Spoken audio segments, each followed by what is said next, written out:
Okay, we are now, this is the portion of Shabbos, we are now finishing letter 12, the 11th of Elul.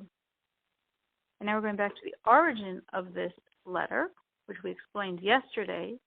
We have the act of charity, doing that which comes naturally, because our godly soul naturally wants to do good.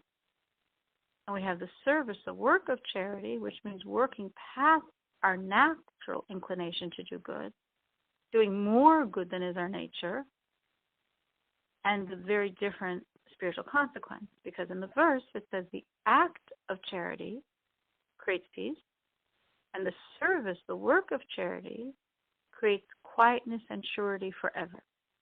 So the Rebbe explains that even with this charity, just because this is your nature is to do good, the act of charity, there is a tremendous response.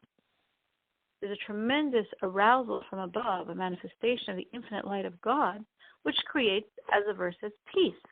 But peace in the upper world, between the angels of Michael and Gabriel, the energies of kindness and judgment.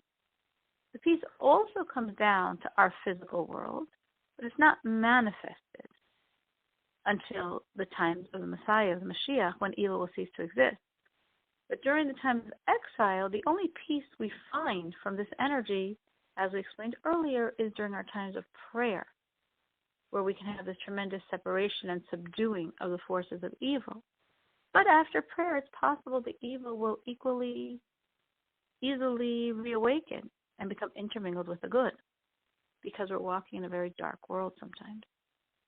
That's created by the response of God to charity, which is an act. But God's response to charity, which is work, which is service, which is pushing beyond our natural limits of goodness, is much, much stronger, of course. Very precious to God, very lofty, because we are completely overruling our nature because of His will. So this crushes the evil, makes manifest the glory of God, takes the darkness and transforms it into light. And then, because of the enormous exertion involved, the evil can't so easily reawaken unless a person would deliberately try to arouse it again. And that's why we're told that the service, the work of charity, creates quietness and surety forever. It's eternal, the quietness, because it's not going to so easily wake up the evil.